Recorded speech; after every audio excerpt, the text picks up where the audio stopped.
I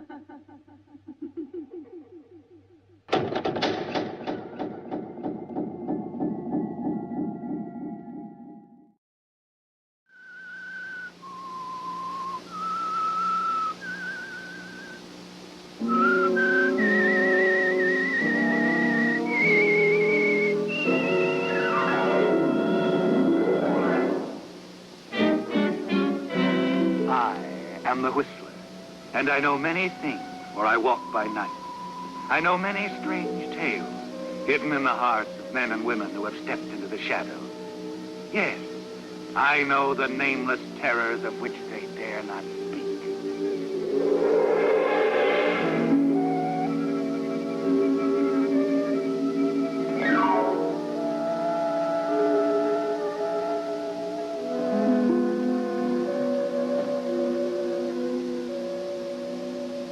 It had taken Eddie Davis exactly 2 years to swing it.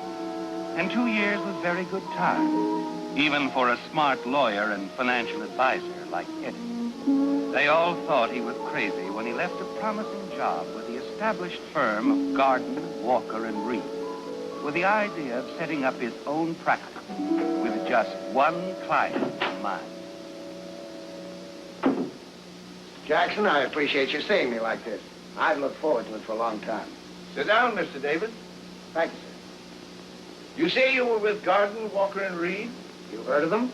I should say I have heard of them. Biggest firm of real estate lawyers in town.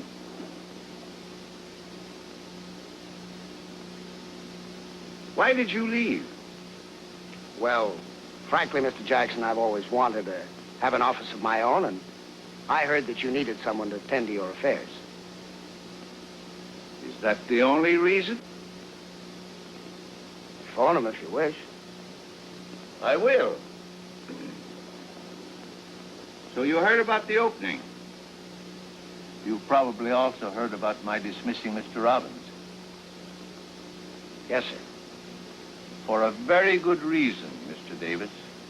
You see, my holdings run around $5 million. And I must have a man in whom I can place complete trust. I found out I couldn't trust Mr. Robbins. Well, if we do come to an agreement, Mr. Jackson, I'm sure you'll discover you can trust me. That remains to be seen, Mr. Davis. That remains to be seen.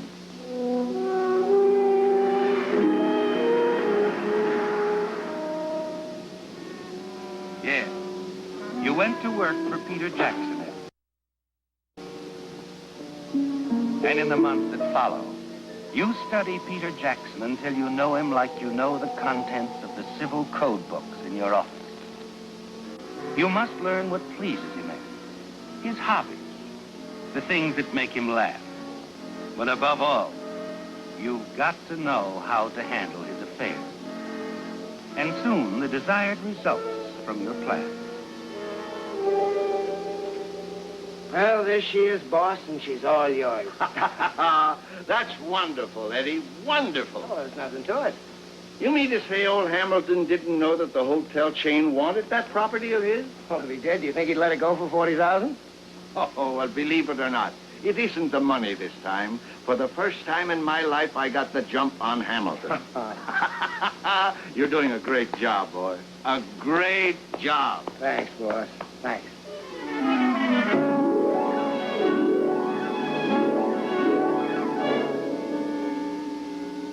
The next jump is the big one, isn't it, Eddie? It took lots of work and months of waiting. But you know when Peter finally comes around, he'll drop it like a casual remark on the weather, and you'll be ready. Yes, at the moment it comes.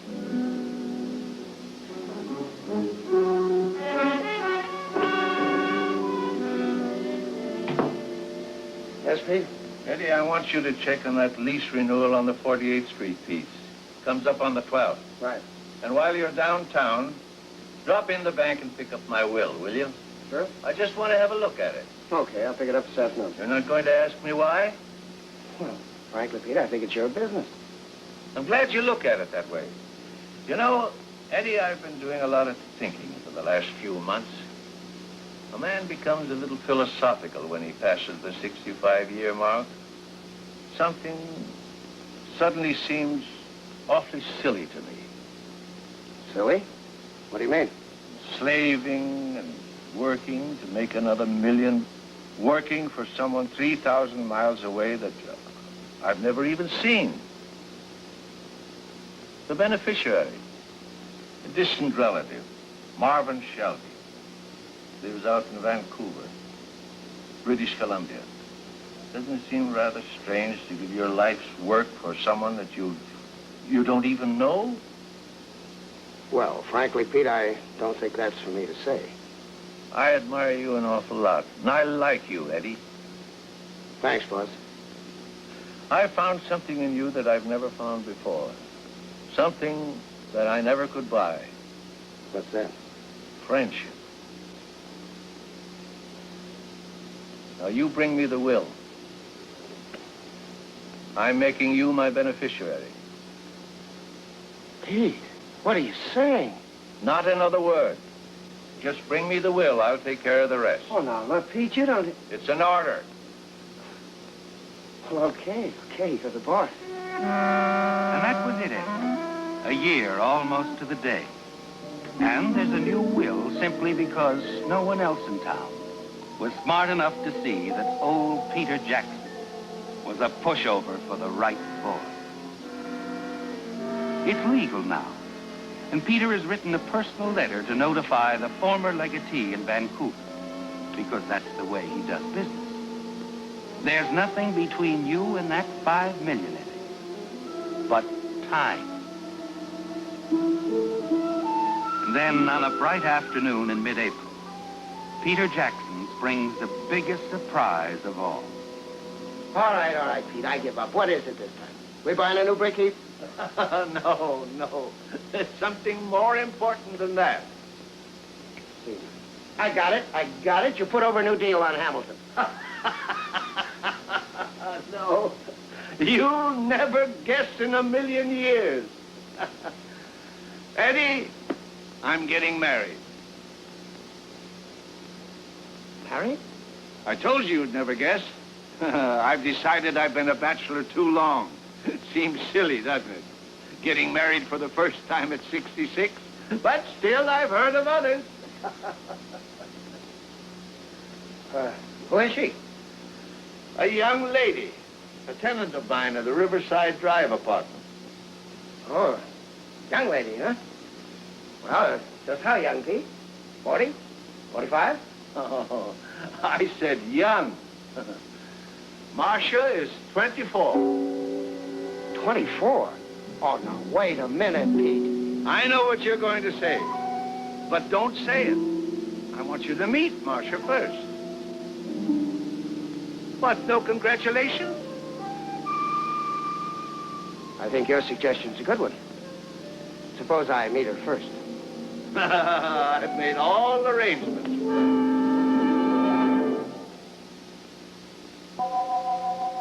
Peter Jackson couldn't have done it better with a baseball bat, could he? As you listen to him talk about Marcia McElroy, you begin to figure your chances of holding on to that $5 million, if the marriage goes through, are about those of a lame goat in the Kentucky Derby. Marcia, dear. Mr. Davis, my attorney. Eddie, this is Marcia McElroy, my fiancée. Hello, Mr. Davis. Peter told me so much about you. What's the matter, Eddie? Cat got your tongue? Oh, I'm sorry. How do you do, Miss McElroy? Won't you sit down? Thank you. Well, this calls for some refreshments. You, my dear? Anything you say. Oh, champagne would be in order.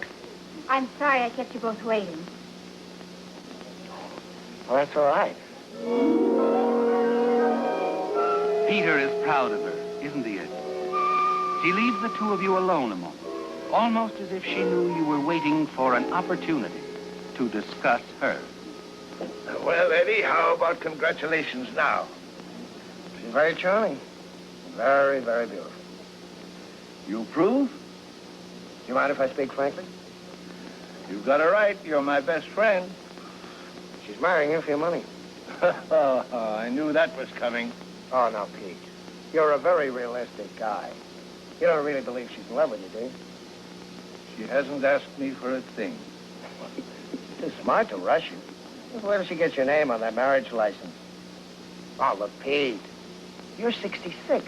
She's 24. Does that make sense? Now, wait a minute, Eddie. All right. I just don't want to see her make a fool out of you. After all, Pete, you're my best friend, too. All right, Eddie, go ahead. Well, after you're married 2 months, she's going to ask you for everything you've got. And if you don't give it to her, you're going to find yourself a defendant in a separation suit. And don't forget, Pete, she's going to be using those gorgeous eyes on a jury. I still think you're wrong. Okay? Let me make you a bet. I'll draw you up a marriage contract. That's not too unusual these days. Now, if Marcia marries you in face of the kind of contract that I draw up, well, I'll eat crow from here on out. Fair enough? You'll give us your blessing then? Pete, if she signs that contract, you can make me the #1 flower girl. Good. Bring it around tomorrow, and I'll have her there to sign it. Atta boy. Hello, Mr. Davis.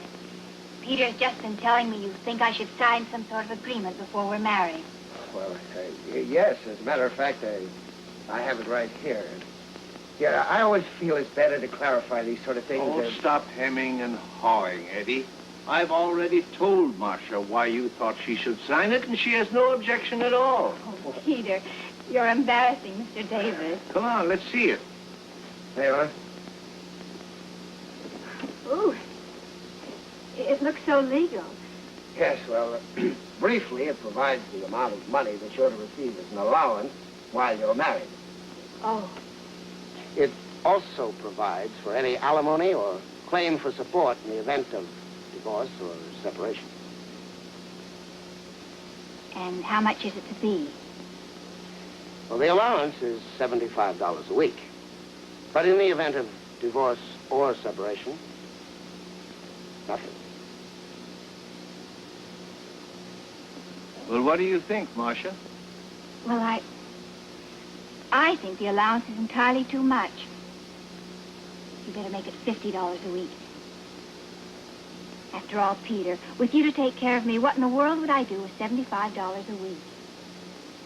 Do you have a pen? Oh, here.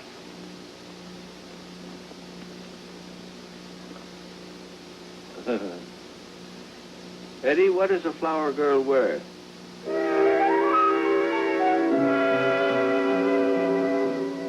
I do wish you'd change your mind about coming to the wedding, Eddie. You're the only friend Peter has. I'm only his attorney, Miss Mackle. Marcia. You're a very nice attorney. I tell you, I think you're the most amazing woman I've ever met. Thank you, Eddie. Still can't believe you're in love with him. That's why I drew up that contract. Why, Eddie? So young, so beautiful. Tell me, what do you really see in him? Sometimes that's a little hard to explain, Eddie. I guess I just don't want to see you marry him. Why? Perhaps we better not go into that right now, huh? However, I want to tell you, I don't understand it. I guess I never will. Eddie, do me a big favor, will you? You look at me like that, I guess I just do about anything. Come to the wedding. All right. All right, I will. But But what? I'm not going to like it.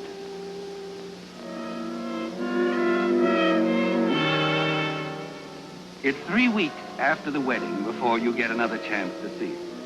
Peter calls to say that he won't be at the office all day. And you're working alone when... Well, hello, Marcia. How's the bride? Happy, thank you. Sit down, Richard. What brings you in town? Well, let me see. Was it 2 reasons or 3? First of all, Peter has cold. Yeah, I know. He called. Oh. Secondly, he asked me to run some errands for him. And And? third, guess. I give up. I thought you might ask me to lunch. It's a great idea. What are you working on? Oh, copy of Peter's will? Oh, that. Yes, that. Now that you're married, you'll have to be provided for one way or the other. Oh? All right, now let's not go through that again, Marcia. No. I'm interested. You ought to be. That's why you married him, isn't it? You're being very cruel. Now, hold it. We're alone, Marcia. You can let your hair down. I'll admit you gave me quite a turn in that marriage contract, but they usually settle, you know, for ready cash. Please. Really, I'm trying to make him happy. I'm trying to give him something to believe in. Can you understand that? There's no way I can convince you? Yes. There's one way. What's that? Sign away your interest in the estate. I see. You're genuine, though, aren't you? You're a real friend. You don't care about his money. What has that got to do with it? He's told me you're current beneficiary. How did you get that out of him? Third degree? I'm sorry, Marcia. Couldn't help it. So you see, I can't help wondering about you, Eddie. I'll leave that up to Peter. He's wondering, too. You seem so concerned about the marriage. What did you tell him? Nothing. I see. So, I'd convince you if I signed away my interest in the will. After that, Marcia, I'd believe anything. You know, you'd convince me if you signed away yours. I've already told you the money means nothing to me. What about you?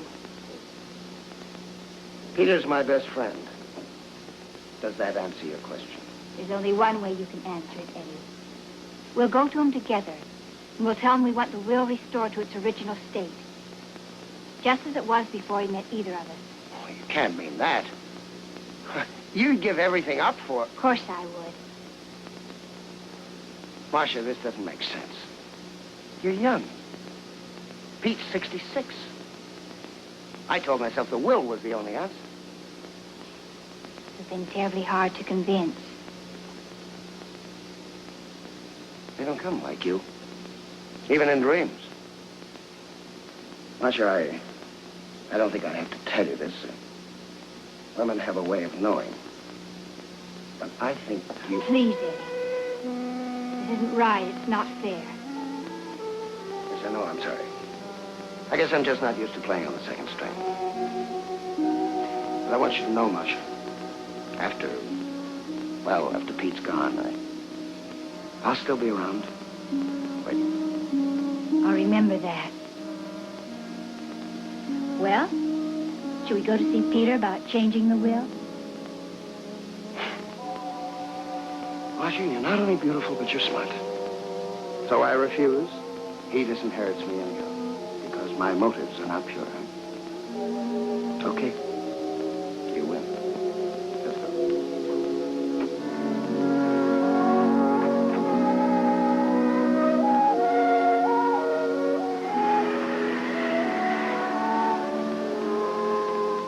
Well, Eddie, for the present, your dreams of the $5 million have fallen to pieces before this girl whose only weapon is honesty. It's a week after the new will is signed, reinstating the original beneficiary. That, at Peter's request, you have taken her to dinner. Marcia, Yes? guess we better skip it. Eddie, what are you trying to tell me? You started to say something 3 times in the last 5 minutes. Well, about the will. Again? Again. And believe me, this time I'm thinking only about you. What is it now? Well, he ought to provide for you. It's your legal right. I told you I don't care. Well, maybe you better know the rest of it. The will is signed and witnessed on the 3rd page. I drew it up that way. It's still down in my office safe. But I don't see what difference that makes. Well, it's just this, that the beneficiary is named on the 2nd page. Wouldn't make any difference at all to Peter if I drew up a new page and named you as the beneficiary.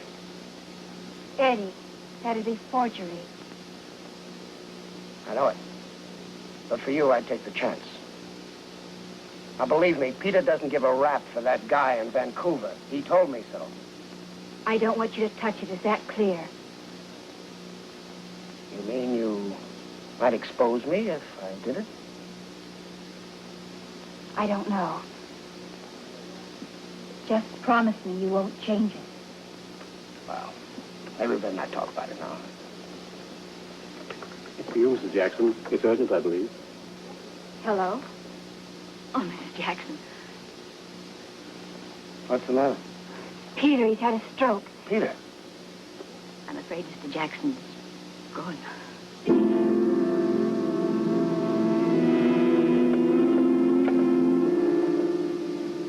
Eddie, come on.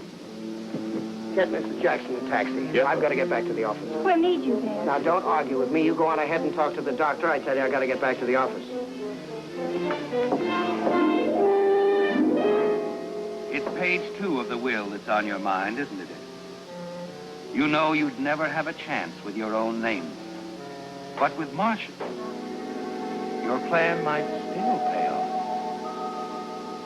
It takes you only a few minutes, and you're ready with a new page 2. You still aren't sure of Marcia, but with $5 million at stake, you know it's worth the gamble. The funeral isn't the time to tell her, is it? But you're certain that you'll have plenty of time together after you file the will for probate. Dated just last week. Well, I suppose that's understandable. Well, you see, Mr. Jackson's death was unexpected. I planned on bringing it down this week. Well, it's correctly executed, witnessed and so on. I don't think there'll be any difficulty. Mrs. Jackson is the natural beneficiary, of course. Oh, that's right.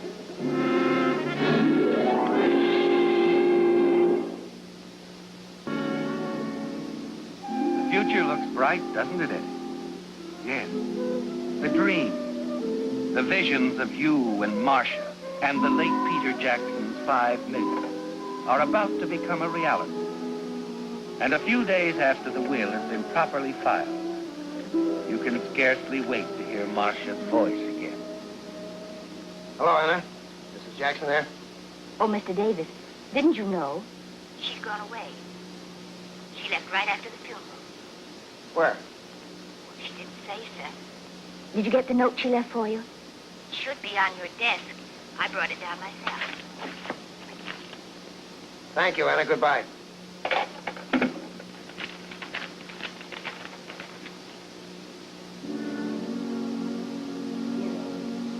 I'm writing you this because I'm leaving now for good, and I know we'll never see each other again.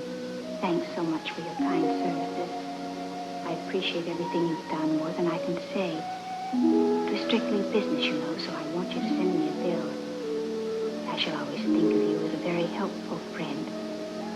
Cordially, Marcia Jackson.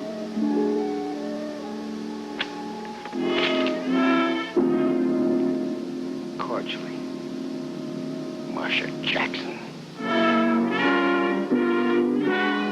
Well, that's about all of it. I was in love with her. More of that at the end, at least, than anything else. Naturally, you hope that you two would... Sure, there's no point in denying that.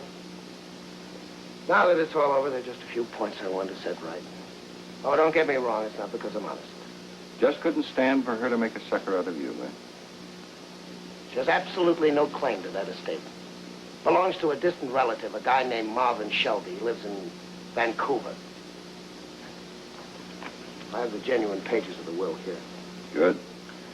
Well, incidentally, you don't have to worry about that forgery charge, Eddie. Doesn't make much difference. Anyway. What do you mean? Doesn't make much difference anyway. Look, I don't know what league you play in, but $5 million makes a big difference to me. What did you call her, Eddie? A beautiful question mark? Yeah. Probate court called yesterday. Asked us to check on her. It seems there was a reason she came here to marry Peter Jackson after he changed the will in your favor. Thought there might be a loophole somewhere, possible fraud. But there isn't any. She's too smart. It seems that she was on the right side. That's always hard to beat. What do you mean she was on the right side? She had a perfect claim to those millions. Before she changed her name legally to Marcia McElroy, it was Marvin Shelby.